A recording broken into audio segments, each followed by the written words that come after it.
I'm gonna try this again. It's Wednesday.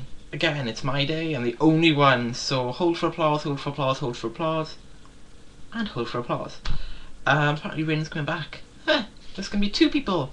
You know, it's not gonna be such a farce. Yeah, it's a momentous day for anyone who's ever been screwed over by your ex-boyfriend or girlfriend, as the case may be. Yes, I finally told Kyle off. People who know me are going to be glad because he's just my main ex, you know, and the main one is always there in the back of your mind somewhere. And he's a twat. He always ignores me. And, you know, I want to be his friend, you know. I was like, because, you know, we were really close friends before we got together. But he's a twat. He ignores me whenever I try to talk to him, and then he acts like he's so much better than me. He's not being a pathetic little douchebag. And, I told him off. Damien and Natalie are going to be proud of me because they've been telling me to do it forever. I used some very, very harsh language. There was a few F's in there, a few C words, and a lot of people don't like the C word. But I love the C word. It's such a powerful taboo word, and a taboo in the good way, not in the way that I'm going to go on to later. It's a lovely word. Yeah, and yeah, Kyle started a big thing for me, and that is the guys who are attracted to me are the guys who I go on dates with or something. I think there's one exception to this. There's one major exception, and he's still one of my best friends. But by and by, the rest of them are either mentally unstable, emotionally unstable, or sexual deviants. And this guy was the whole package. He was all 3 at once, you know. And I just like, I've said before that I stopped looking for the perfect guy and just letting things happen. So this guy asked me out, and I said, go for it, you know. Maybe he's not that cute, maybe he'll turn out to be really, really, really special. And we get,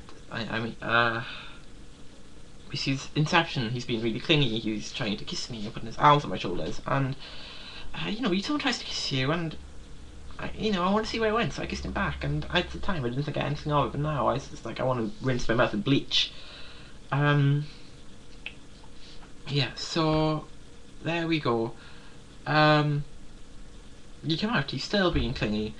We wander around, we find this comic book shop that does like all these really old, well not old, but really hard to find, like sort of cult games and comic books and shit, and it's so cool. And then we walk back to the train station, and he just turns to me and says, it's like, I'm trying to pull away from him, and if I'm looking like I'm going to fall over, and I fall over a lot, he just puts his arms on my shoulders or around my waist, and then I'm trying to pull away, and then he just holds me tighter, and it's like, and then so he assumes we're going out, and I say, no, we're not going out, you know, we've met once and you're being a freak, so no, we are not going out.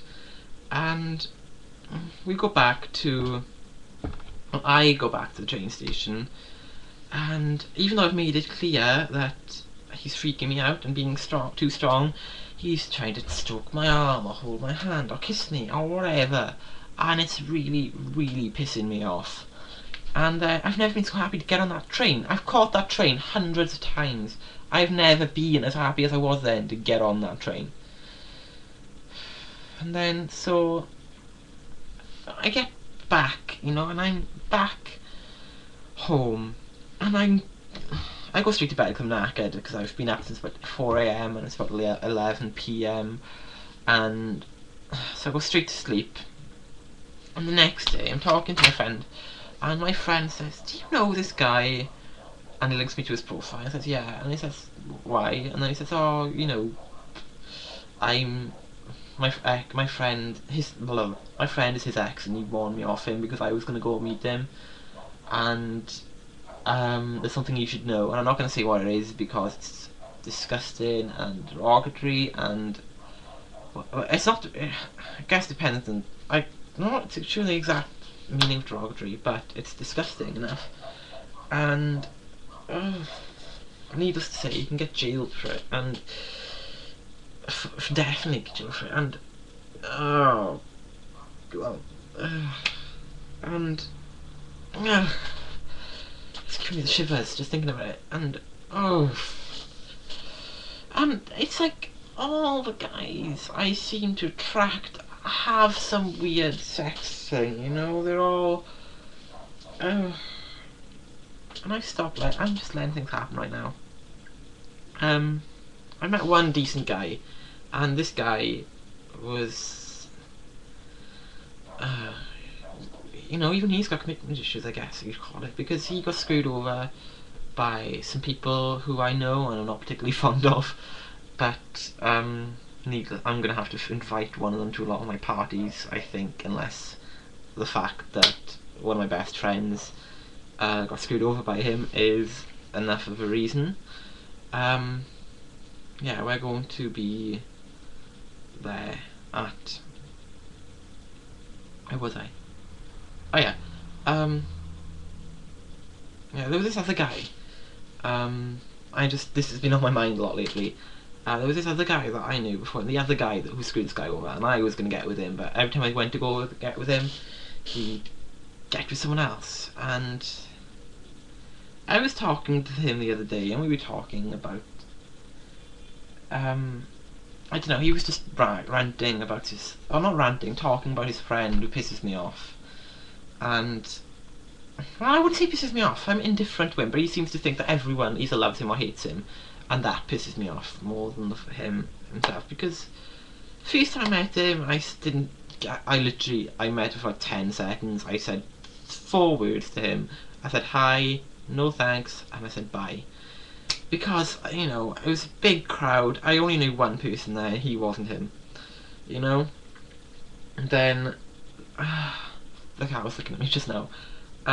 So go back to March, I guess it was, and I'm talking to him, my friend, and then we'd like meet up in Cardiff, and we meet up in Cardiff, and he brings this guy along, so yeah, okay, and then we go to get some food, and me and this guy both on KFCs, and my friend wanted, he's a vegetarian, so he wanted KFC, so we went to KFC, and he didn't, and I loaned this guy money to go to KFC, I loaned it, at least I think I did something for him in KFC, and he seemed like such a nice guy, and I hung out with him because I was waiting for I was waiting for my friend to come back, and then he's like, oh, I'm going to meet my other friend and we're going to be back later. Next thing I know, I get a text like 3 hours later, I'm trying to find him. I said, oh, I've gone home, you know, too big of a crowd. I was like, so you just abandoned me with all these people. And I felt so humiliated, you know. And I go back, and this guy seemed genuinely nice, and he was like, oh, you know, can't no hang out with us, and then he's fine. And then so I go back, and then I add this guy on Facebook because, you know, I thought he was nice, you know, get to know him some more, you know. And then I read his Facebook profile, and it's just the most pretentious little bollocks I ever hear outside of, like, outside of a Megan Fox movie, you know? Well, I'm just saying she's pretentious, not her movies. Her movies aren't intelligent enough to be pretentious. And then his statuses are all things, right? And then I find this guy doesn't even like me. He decided he didn't like me the first I met him when I said 2 words to the guy. You know, that's shallow and arrogant and ignorant and immature. And then he adds me on Facebook, even though he still doesn't like me. You know, he's just, it's like he's so obsessed with his friend count. He's obsessed with the second part, but not the first part, you know? You don't add someone you don't like, and you know you don't like. But this guy, he's always got a decent boyfriend, you know? He's always got a really, for someone I hear is like really nice to someone, or something, you know? Why can't I have, like, a nice, normal guy who's not a sexual deviant, who just likes normal things, you know, like watching movies at midnight, or cuddling up in bed and watching them, or just normal sex things instead of just like weird ones. And you know, I'm indifferent, but he doesn't deserve them, frankly. He's a twat. Peace out.